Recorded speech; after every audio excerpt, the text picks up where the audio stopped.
Hello friends, आप सभी कैसे हैं। आप सभी का स्वागत है हमारे YouTube channel MB study classes पर। मैंने जो पिछली वीडियो डाली थी वो वैदिक काल का पार्ट 1 था। इस पार्ट को देखने से पहले आप उस पार्ट को जरूर देखिएगा। ये पार्ट 2 है वैदिक काल का, वैदिक पीरियड का ये पार्ट 2 है। आप पार्ट 1 को जरूर देखिएगा क्योंकि आधी इंफॉर्मेशन जो है वो उसमें है और आधी इंफॉर्मेशन इसमें है। इन दोनों वीडियो को मिलाकर पूरा वैदिक काल हमारा कवर होगा, तो आप उन वीडियोज को जरूर देखिएगा। और उससे पहले भी मैंने आपको पाषाण काल कंप्लीट करा दिया है, सिंधु घाटी सभ्यता करा दी है, अन्य सभ्यताएं करा दी हैं और मैंने आपको और भी वीडियोस करा दी हैं मैंने, तो आप उनको देखिएगा।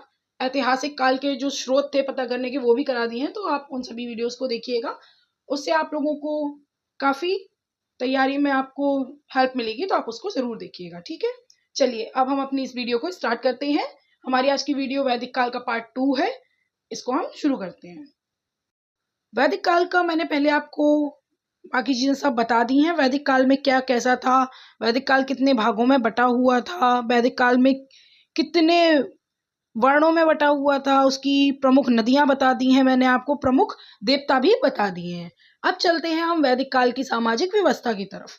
वैदिक काल की जो सामाजिक व्यवस्था है, इस समय क्या होता था आप देखिए। इस समय सबसे बड़ा जो पद होता था वो किसका होता था? राजा का। सबसे बड़ा पद किसका हुआ करता था? राजा का हुआ करता था, जिसे कौन चुनता था? जनता।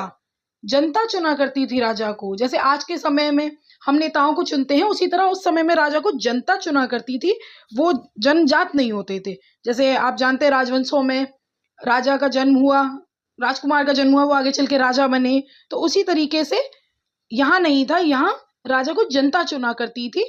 ठीक है, फिर आता है हमारा राजा कोई भी निर्णय लेने से पहले समितियों में बैठकर इसकी चर्चा करते थे। जो राजा था वो क्या करता था? समितियां थी, उनमें बैठकर के इन सब बातों की चर्चा करते थे कि जो हम निर्णय ले रहे हैं वो सही है या गलत, हमें लेना चाहिए या नहीं लेना चाहिए, या इसमें क्या सुधार कर सकते हैं।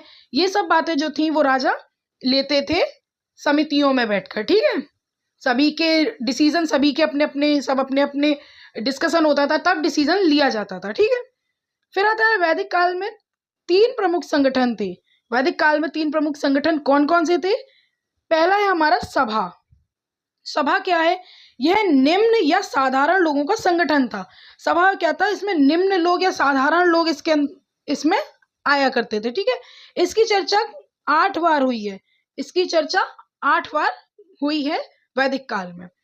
फिर दूसरा नंबर है हमारा समिति का। समिति ये क्या था? ये उच्च वर्ग के लोगों का संगठन था। जो समिति थी ये उच्च वर्ग के लोगों का संगठन था। इसकी चर्चा 9 बार हुई है। इसमें उच्च वर्ग के लोग आया करते थे, सभा में निम्न वर्ग के लोग आया करते थे, साधारण लोग है। ये तीसरा पॉइंट है, क्या है? विदय। हमारा विदय क्या है? ये सबसे महत्वपूर्ण संगठन था। ये क्या था? सबसे महत्वपूर्ण संगठन था। इसकी चर्चा जो है 122 बार हुई है वैदिक काल में। वैदिक काल के अंतर्गत इसकी चर्चा कितनी बार हुई है? 122 बार हुई है। ये सबसे महत्वपूर्ण संगठन क्यों था? क्योंकि इसमें महिलाओं को भाग लेने की अनुमति थी। ठीक है, विदय में भाग लेने की अनुमति महिलाओं को थी, बाकी सभा और समिति में महिलाओं को भाग लेने की अनुमति नहीं थी। ठीक है, आप लोग ये याद रखिएगा। सभा में क्या था? निम्न लोगों का ये संगठन था। फिर क्या है? समिति आती है। फिर समिति क्या है? इसमें उच्च वर्ग के लोगों का संगठन था ये। फिर आता है हमारा विदय। ये क्या है? ये सबसे महत्वपूर्ण संगठन है। इसमें महिलाओं को अनुमति थी भाग लेने की। उसके बाद सभा में, सभा की कितनी बार चर्चा है? 8 बार। समिति की कितनी बार चर्चा है? 9 बार। विदय की कितनी बार चर्चा है? 122 बार। ठीक है, ये आप याद रखिएगा। हमारा अब नेक्स्ट पॉइंट क्या है? नेक्स्ट पॉइंट है हमारा वैदिक काल में समाज की सबसे छोटी इकाई क्या थी? जो सबसे छोटी इकाई थी वो क्या थी? गांव थी। क्या थी? सबसे छोटी इकाई गांव थी, जिसके मालिक को क्या कहते थे? ग्रामिक। वैदिक काल में समाज की सबसे छोटी इकाई गांव थी। इसके जो मालिक थे उनको क्या कहते थे? ग्रामिक कहते थे। ठीक है, ये याद रखना। ये क्वेश्चन पूछ लिए जाते हैं, छोटे छोटे क्वेश्चन है, लेकिन एग्जाम में कहीं पूछ लिए जाते हैं जी क्वेश्चन भी, तो आप इनको याद रखिएगा। सबसे छोटी इकाई क्या थी? गांव थी। अब सबसे बड़ी इकाई क्या थी? ये जन थी। सबसे बड़ी इकाई जन थी, जिसके मालिक को क्या कहते थे? राजन। जिसके मालिक को क्या कहते थे? राजन कहा जाता था। फिर आता है हमारा नेक्स्ट पॉइंट, लोहे की खोज। लोहे की खोज हुई थी ना इसी काल में, मैंने आपको बताया था ना। लोहे की खोज के कारण इसकी अर्थव्यवस्था में तेजी से परिवर्तन होने लगा था।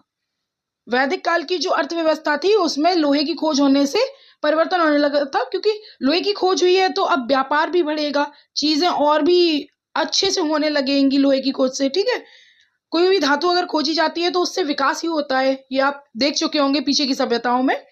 नेक्स्ट हमारा क्या है, लोहे की खोज जो थी कहाँ से हुई थी, उत्तर प्रदेश के अतिरंजी खेती से हुई थी। लोहे की खोज उत्तर प्रदेश के अतिरंजी खेती से हुई थी। ठीक है, ये याद रखिएगा। उत्तर वैदिक काल में अर्थव्यवस्था पशुपालन के स्थान से कृषि पर आधारित हो गई थी।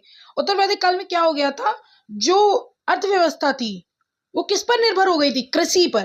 कृषि पर निर्भर हो गई थी, पशुपालन से अब हटकर कृषि पर आधारित हो गई थी। ठीक है, जिससे समाज धीरे धीरे ग्रामीण सभ्यता से नगरीय सभ्यता की ओर अग्रसर होने लगा था।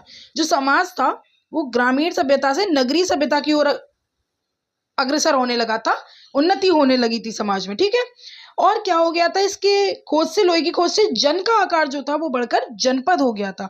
जन का आकार क्या हो गया था, जनपद हो गया था। यही जनपद आगे चलकर महाजनपद बने। यही जनपद जो थे, जन का आकार बढ़ के जनपद हुआ था और जनपद आगे चलकर महाजनपद बने थे। ठीक है, ये आप याद रखिएगा। फिर आता है हमारा महाजनपद का काल, सिंधु सभ्यता के बाद दूसरी सबसे बड़ी नगरीय सभ्यता है। महाजनपद जो है वो दूसरी नगरीय सभ्यता है सिंधु सभ्यता के बाद। हमारी पहली नगरीय सभ्यता कौन सी है, सिंधु सभ्यता। और हमारी सबसे पहली सभ्यता कौन सी है, ना ग्रामीण ना नगरीय, सबसे पहली सभ्यता बताइए क्या है। सबसे पहली सभ्यता हमारी है मेसोपोटामिया की सभ्यता। फिर उसके बाद हमारी जो सिंधु सभ्यता है वो पहली नगरीय सभ्यता है, और महाजनपद जो है ये दूसरी नगरीय सभ्यता है। ठीक है, भारत में कुल 16 महाजनपद हुए हैं। भारत में कितने महाजनपद हुए हैं, 16 महाजनपद हुए हैं, जिनकी जो चर्चा है वो बौद्ध ग्रंथ के अंगुत्तर निकाय में की गई है। बौद्ध ग्रंथ का जो अंगुत्तर निकाय है उसमें इसकी चर्चा की गई है। इन 16 महाजनपदों में सबसे समृद्ध और शक्तिशाली जो महाजनपद था वो मगध महाजनपद था। मगध महाजनपद जो था वो सबसे ज्यादा शक्तिशाली और समृद्ध था। ठीक है, ये आप याद रखना। फिर आगे चलकर इन जनपदों पर अधिकार कर लिया था। किसने कर लिया था, मगध जनपद ने। मगध महाजनपद जो था उसने बाकी के महाजनपदों पर अपना अधिकार कर लिया था, क्योंकि जो सबसे ज्यादा शक्तिशाली होगा, समृद्ध होगा, वो दूसरों पर अपना अधिकार आसानी से कर लेगा। ठीक है, चलिए नेक्स्ट पॉइंट की तरफ चलते हैं। अब आता है हमारा वैदिक काल में जो टैक्स था उसको क्या कहते थे, उसे बलि कहते थे। वैदिक काल में जो हमारा कर लिया जाता था उसको बलि कहते थे। और ये किस पर लिया जाता था, ये कृषि पर लगता था। जो कर था वो कृषि पर लगाया जाता था, जबकि देवताओं को खुश करने के लिए पशु बलि दी जाती थी। वैदिक काल में जो टैक्स था उसे बलि कहते थे, जो कृषि पर लगता था। और देवताओं को खुश करने के लिए किसकी बलि दी जाती थी, पशु की। वो बलि अलग है, और ये टैक्स जो है इसे बलि कहते हैं, ये अलग नाम है बलि। ठीक है, फिर उसके बाद हमारा पॉइंट आता है कि इस समय घड़ा, मनका या मृदभांड 4 प्रकार के होते थे। ये तीनों चीजें एक ही नाम है। ठीक है, ये तीनों चीजें एक ही नाम है। मनका आपको याद होगा सबसे पहले कहाँ पर मिले थे, कहाँ पर मिले हैं सबसे पहले जो मनके हैं उनकी खोज हुई है हमारी नवपाषाण काल में। नवपाषाण काल में हमें मनका मिले थे, जिन्हें मैंने आपको बताया था कि इसको घड़ा कहते हैं, मैंने बताया था आपको याद होगा। ठीक है, इन्हें इसमें वैदिक काल में क्या कहते हैं, मृदभांड कहते हैं। इसमें मृदभांड कहते हैं। नवपाषाण काल में आपको याद है ना कि पहिए की भी खोज हुई थी, मनके की खोज हुई थी, कृषि और पशुपालन भी उसी में प्रारंभ हो गया था। मानव ने स्थायी आवास भी बनाने शुरू कर दिए थे। मैंने आपको पढ़ाया है, अगर आप लोगों ने नहीं पढ़ा है तो मेरी वीडियो जाकर देखिए पाषाण काल की, उसमें पूरा पाषाण काल कवर किया हुआ है। फिर उसके बाद ये मनका जो है इसको मृदभांड कहते हैं। कहाँ पर कहते हैं, वैदिक काल में कहते हैं मृदभांड। ये कितने प्रकार के होते हैं, ये 4 प्रकार के होते थे। कितने प्रकार के, 4 प्रकार के होते थे। पहला कौन सा है, धूसर मृदभांड, दूसरा काला मृदभांड, तीसरा लाल मृदभांड, और चौथा है हमारा मिश्रित मृदभांड। ये 4 होते थे। कौन से, धूसर मृदभांड, काला मृदभांड, लाल मृदभांड, मिश्रित मृदभांड। ठीक है, जो सबसे ज्यादा प्रचलन में था उस समय वो कौन सा था, धूसर मृदभांड था। ये क्या था, ये ग्रे कलर का भी हुआ करता था। सर्वाधिक प्रचलन में जो था धूसर मृदभांड था, जिसे गेरू वर्णीय मृदभांड भी कहते थे। इस पर चित्र बने होते थे, जिसके कारण इसे चित्रित धूसर मृदभांड भी कहते थे।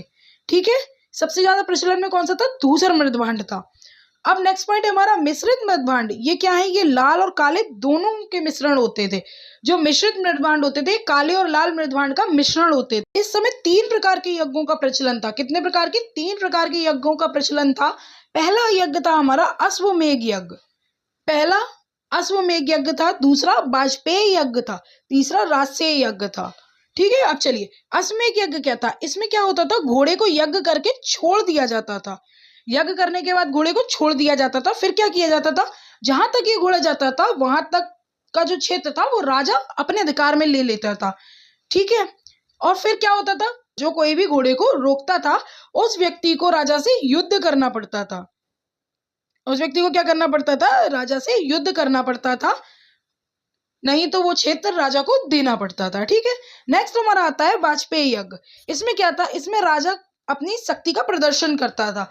राजा जो था वो अपनी शक्ति का प्रदर्शन करता था। रथों में रेस लगाई जाती थी इस यज्ञ में। वाजपेयी यज्ञ में रथों में रेस लगाई जाती थी, राजा अपनी शक्ति का प्रदर्शन करता था। ये यज्ञ जो था वो अश्वमेध यज्ञ से पहले होता था। अश्वमेध यज्ञ से पहले कौन सा यज्ञ होता था? वाजपेयी यज्ञ हुआ करता था। ठीक है, फिर नेक्स्ट है हमारा राजसेय यज्ञ। राजसेय यज्ञ क्या है? ये राजा के राज्याभिषेक के समय हुआ करता था। जब राजा का राज्य अभिषेक हो रहा होता था ना, उस समय में ये यज्ञ हुआ करता था। और जब राजा शपथ ग्रहण करता था तब ये यज्ञ होता था। राज्याभिषेक होगा तो राजा शपथ ग्रहण करेगा, शपथ ग्रहण करेगा तो राजसेय यज्ञ होगा। ठीक है, सबसे पहले राजसेय यज्ञ होता था, फिर वाजपेयी यज्ञ होता था, फिर अश्वमेध यज्ञ होता था। ठीक है, इस तरीके से क्रम से होते थे। चलिए फिर हमारे आते हैं वैदिक काल में षष्ठ दर्शन। वैदिक काल के जो षष्ठ दर्शन है उन्हें देखिए, इनसे क्वेश्चन पूछ लिया जाता है। इन षष्ठ दर्शन को आप याद रखिएगा। पहला हमारा दर्शन क्या है? पहला हमारा दर्शन है सांख्य दर्शन। ये किसने लिखा है? कपिल मुनि ने। किसने लिखा है सांख्य दर्शन? कपिल मुनि ने लिखा है। दूसरा है हमारा न्याय दर्शन। ये किसने लिखा है? गौतम ऋषि ने। न्याय दर्शन हमारा गौतम ऋषि ने लिखा है, सांख्य दर्शन कपिल मुनि ने लिखा है। योग दर्शन जो है ये पतंजलि ने लिखा है। योग दर्शन तो आप बाबा रामदेव से कनेक्ट करके इसको याद रख ही सकते हैं। योग बाबा रामदेव यानी पतंजलि। ठीक है, फिर आता है हमारा वैशेषिक दर्शन। वैशेषिक दर्शन जो है ये कणाद ने लिखा था। किसने लिखा था? कणाद ने। फिर आता है हमारा उत्तर मीमांसा। ये वादरायण ने लिखा था। उत्तर मीमांसा हमारा किसने लिखा था? वादरायण ने लिखा था। नेक्स्ट है हमारा पूर्वी मीमांसा। पूर्वी मीमांसा जो है जैमिनी ने लिखा था। किसने लिखा था? जैमिनी ने लिखा था। सबसे पहले हमारा था सांख्य दर्शन जो कि कपिल मुनि ने लिखा था। दूसरा था न्याय दर्शन जो गौतम ऋषि ने लिखा था। तीसरा था योग दर्शन जो पतंजलि ने लिखा था। चौथा वैशेषिक दर्शन, ये कणाद ने लिखा था। उत्तर मीमांसा ये वादरायण ने लिखा था। ठीक है, फिर आता है हमारा पूर्वी मीमांसा। ये किसने लिखा था? जैमिनी ने लिखा था। ठीक है, ये षष्ठ दर्शन जो है ये आप लोग याद कर लीजिएगा। क्वेश्चन पूछ लिया जाता है अक्सर कर एग्जाम में। ठीक है, इसको याद कर लीजिएगा। याद करने का सबसे अच्छा तरीका है आप इसको बार बार रिवाइज कीजिए, बार बार बोलिए, बार बार बोलिए, बार बार रिपीट कीजिए, आपको अपने आप ये सब याद हो जाएगा। ठीक है, फिर नेक्स्ट हमारा पॉइंट है गौतम बुद्ध के अधिकतर जो उपदेश हैं वो सांख्य दर्शन से लिए गए हैं। कहाँ से लिए गए हैं? सांख्य दर्शन से लिए गए हैं गौतम बुद्ध के अधिकतम उपदेश। ठीक है, चलिए अब हमारा आता है सिंधु सभ्यता तथा वैदिक सभ्यता में अंतर। सिंधु सभ्यता और वैदिक सभ्यता में क्या है? अंतर। चलिए सिंधु सभ्यता या हड़प्पा सभ्यता। सिंधु को और क्या कहते थे? हड़प्पा सभ्यता कहते थे, कांस्य युग कहते थे, मैंने आपको बताया था ना। ठीक है, चलिए फिर हमारा है वैदिक सभ्यता। अब इन दोनों में हम करेंगे कंपैरिजन, दोनों में देखेंगे दोनों की अपनी अपनी क्या विशेषताएं हैं। ठीक है, सबसे पहले सिंधु सभ्यता। इसमें क्या था? ये नगरीय सभ्यता थी। सिंधु सभ्यता कैसी सभ्यता थी? नगरीय सभ्यता थी। उसके बाद वैदिक सभ्यता कैसी थी? ये ग्रामीण सभ्यता थी। वैदिक सभ्यता ग्रामीण सभ्यता, सिंधु सभ्यता नगरीय सभ्यता थी। फिर आता है सिंधु सभ्यता जो थी ये मातृसत्तात्मक थी। सिंधु सभ्यता मातृसत्तात्मक थी और वैदिक सभ्यता जो थी वो पितृसत्तात्मक थी। मतलब इसमें पिता का सब कुछ था, पिता की सत्ता चलती थी, और सिंधु सभ्यता में माता की सत्ता थी। ठीक है, फिर आता है हमारा इसमें प्रमुख पशु जो था वो बैल था। सिंधु सभ्यता में सिंधु सभ्यता का प्रमुख पशु बैल था और वैदिक सभ्यता का प्रमुख पशु कौन था? गाय थी। सबसे प्रमुख पशु कौन था? गाय थी। ठीक है, अब आता है हमारा सिंधु सभ्यता में नगर नियोजन देखा गया है और हमारा वैदिक सभ्यता में सामाजिक नियोजन देखा गया है। ठीक है, फिर आता है जो सिंधु सभ्यता के लोग थे वो युद्ध से परिचित नहीं थे, युद्ध से परिचित नहीं थे। मैंने आपको उसमें पढ़ाया हुआ है कि सिंधु सभ्यता के लोग तलवार, युद्ध, इन सब चीजों से परिचित नहीं थे। और जो वैदिक सभ्यता के लोग थे वो गाय के लिए युद्ध भी कर लेते थे। मैंने आपको पढ़ाया है, जिसे गविष्टि कहते हैं। मैंने आपको पिछली वीडियो में बताया हुआ है कि गविष्टि क्या है, गाय के लिए युद्ध करना गविष्टि कहलाता है। ठीक है, इसमें युद्ध हुआ करता था। फिर आता है हमारा, इसमें कांसे की खोज हुई थी सिंधु सभ्यता में। वैदिक सभ्यता में लोहे की खोज हुई थी। सिंधु सभ्यता जो है इसे कांस्य युग भी कहते हैं। क्यों कहते हैं? क्योंकि इसमें कांसे की खोज हुई थी। ठीक है, और वैदिक सभ्यता में लोहे की खोज हुई थी, जिससे अर्थव्यवस्था काफी अच्छी होने लगी थी। अर्थव्यवस्था और क्या था, लोहे की खोज से काफी सुधार आए थे, काफी चीजें होने लगी थी। जो ग्रामीण सभ्यता थी ये नगरीय सभ्यता की ओर अग्रसर होने लगी थी। ठीक है, फिर आता है हमारा 7वां पॉइंट, क्या है हमारा, जो कृषि और व्यापार, इसका मुख्य वो था व्यवसाय। सिंधु सभ्यता का मुख्य व्यवसाय कृषि और व्यापार, और वैदिक सभ्यता का क्या है, कृषि और पशुपालन। कृषि और पशुपालन किसका है, वैदिक सभ्यता का, और कृषि और व्यापार किसका है, सिंधु सभ्यता का। ठीक है, याद रखिएगा। फिर आता है हमारा, इसमें क्या था, सिंधु सभ्यता में शिव तथा मातृ देवी की पूजा की जाती थी। पशुपति, आपको याद होंगे, पशुपति शिव की मूर्तियां मिली हैं, मातृ देवी की मूर्ति मिली है, ये सिंधु सभ्यता में मिली है, इनकी पूजा हुआ करती थी। और जो हमारा वैदिक काल है, इसमें इंद्र जो थे सबसे महत्वपूर्ण देवता थे। इंद्र की पूजा हुआ करती थी। इंद्र सबसे महत्वपूर्ण देवता वैदिक काल के थे। ठीक है, सिंधु सभ्यता के शिव तथा मातृदेवी, और वैदिक सभ्यता के इंद्र थे। इंद्र की चर्चा कितनी बार हुई है, आप लोग मुझे कमेंट बॉक्स में लिखकर बताइएगा। इंद्र की चर्चा वैदिक काल में ऋग्वेद में कितनी बार हुई है, और अग्नि की चर्चा कितनी बार हुई है, आप लोग मुझे कमेंट में ये बात बताइएगा। फिर नेक्स्ट पॉइंट हमारा आता है, नेक्स्ट पॉइंट हमारा है, जो प्रमुख नदी है वो सिंधु नदी है। किसकी? सिंधु सभ्यता की। सिंधु सभ्यता सिंधु नदी के किनारे थी, इसीलिए इसका नाम सिंधु पड़ा था। आपको याद होगा, मैंने आपको पढ़ाया हुआ है लास्ट वीडियो में। प्रमुख नदी सिंधु नदी थी। फिर प्रमुख नदी इसकी वैदिक काल की कौन थी, सरस्वती या घग्गर। घग्गर या सरस्वती जो थी वो वैदिक काल की सबसे प्रमुख नदी थी। ठीक है, महत्वपूर्ण सिंधु थी, लेकिन जो प्रमुख नदी थी वो सरस्वती थी। ठीक है, ये याद रखिएगा। चलिए, अब हम अपनी वीडियो को यहीं पर एंड करते हैं। हमारा जो वैदिक काल है ये पूरा हो चुका है। पार्ट 1 और पार्ट 2 आप इन्हें जरूर देखिएगा। आप चैनल पर नए हैं तो चैनल को सब्सक्राइब कीजिएगा, वीडियो को लाइक कीजिएगा, और अच्छे से मन लगाकर पढ़िएगा। और इसके जो PDF नोट्स हैं वो आपको मेरे टेलीग्राम चैनल पर मिल जाएंगे। टेलीग्राम की लिंक हमारी डिस्क्रिप्शन बॉक्स में है, आप वहां से हमारे टेलीग्राम चैनल को ज्वाइन कर सकते हैं। ठीक है, तब तक के लिए आप अच्छे से पढ़िए। हम नेक्स्ट वीडियो में मिलते हैं आपसे। ओके।